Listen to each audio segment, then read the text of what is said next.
નમસ્કાર દર્શક મિત્રો, હું નીલમ સોલંકી વિશ્વાસ 24 ગુજરાતી ન્યૂઝમાં આપનું હાર્દિક સ્વાગત કરું છું। હવે નિહાળો આજના મુખ્ય સમાચાર।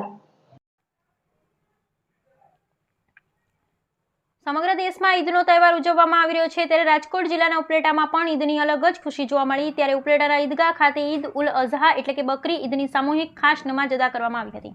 આ પ્રસંગે મુસ્લિમ બિરાદરો દ્વારા એકબીજાને ઈદની મુબારકબાદી પાઠવી હતી। ખાસ કરીને વાત કરીએ તો બકરી ઈદનો પર્વ કુરબાનીનો તહેવાર છે, ત્યારે દેશના તમામ લોકો પોતાની અંદરના ભેદભાવની કુરબાની આપીને દેશમાં અમન, શાંતિ, ભાઈચારો તેમજ કોમી એકતા જળવાઈ રહે અને દેશની પ્રગતિ, ઉન્નતિ અને સલામતી માટે અલ્લાહ પાસે ખાસ દુઆ કરવામાં આવી હતી। તેમ દરેક મુસ્લિમ બિરાદરો દ્વારા ઈદગાહ મસ્જિદ પર ઈદની નમાઝ પઢી કોઈપણ જાતનો ભેદભાવ કે તકરાર ભૂલી એકબીજાને ગળે મળી મુબારકબાદી પાઠવવામાં આવી હતી। તેમજ તહેવાર નિમિત્તે સુરક્ષાના ભાગરૂપે ચુસ્ત પોલીસ બંદોબસ્ત ગોઠવાયો, જેનો તમામ મુસ્લિમ સમાજે પોલીસ પરિવારનો આભાર વ્યક્ત કર્યો। Bureau report અર્શીભાઈ Ahir, Upleta. बिस्मिल्लाहिर्रहमानिर्रहीम। आज ईद उल अज़हा का बहुत ही मुबारक और मसूद दिन है। एक तारीखी दिन है जो रसूल करीम सैयद आलम सल्लल्लाहु ताला अलैहि वसल्लम के बाद सबसे ऊंचा मकाम इस्लाम में हज़रत इब्राहीम खलीलुल्लाह का है, जिन्होंने बहुत ही कुर्बानी अल्लाह की बारगाह में पेश की। हर मोड़ पे जब रब ने जो कुछ कहा सब कुछ कुर्बान करने के लिए तैयार हो गए, और सबसे अजीम कुर्बानी आज के दिन जो तुम तमाम दुनिया के मुसलमान करते हैं, सिर्फ इंडिया और अरब ही में नहीं बल्कि दुनिया के सारे मुसलमान आज कुर्बानी पेश करते हैं, उसी हज़रत इब्राहीम अलैहिस्सलाम की सुन्नत को अदा करते हैं।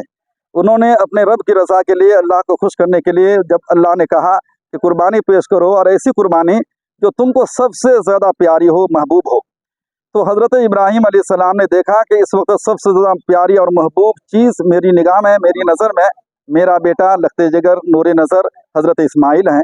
अल्लाह की खुशनुदी के लिए अपने बेटे को तैयार किए और अरब में एक जगह मिना है, वहाँ लेकर गए, और ले जाने के बाद बेटे से कहा, बेटा अल्लाह ने कुर्बानी मांगा है, क्या मैं तुम्हारी गर्दन के ऊपर छुरी फेर सकता हूँ? बेटे भी बहुत मुबारक थे। बेटे ने कहा कि ठीक है, अगर अल्लाह को यही मंजूर है तो मेरी गर्दन पे छुरी चला दीजिए।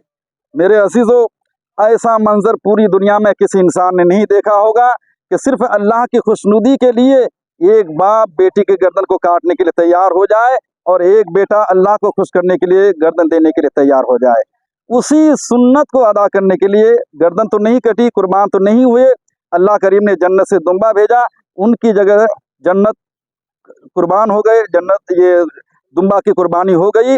इसी सुन्नत को अल्लाह के रसूल सल्लल्लाहु ताला अलैहि वसल्लम ने जिंदा और जारी रखा, जो आलम इस्लाम के तमाम मुसलमान आज के दिन करते हैं। कुर्बानी करने के बाद हम एक दूसरे से खुश दिली से मिलते हैं, मिलनसारी से मिलते हैं, एक दूसरे को मुबारकबादी देते हैं, अपने शहर अपने बेगाने सबके साथ अच्छे सलूक के साथ मिलते हैं। इस वक्त मैं एक ज़िम्मेदार होने के नाते मेरे साथ शहर के ज़िम्मेदारान लोग भी हैं, मैं अपने शहर के तमाम लोगों को मुबारकबादी पेश करता हूं, और खुसूसियत के साथ पुलिस खाता जिन्होंने हर मौके पे ईदगाह पे अच्छा काम अंजाम देते हैं, आज भी इन लोगों ने बहुत अच्छा काम अंजाम दिया है। मैं इन लोगों को भी मुबारकबादी पेश करता हूँ। आलम इस्लाम के तमाम मुसलमानों के लिए दुआ करता हूँ कि रब करीम आज के दिन के सदक़े में सबको खुशी अता फरमाए। अस्सलामु अलैकुम।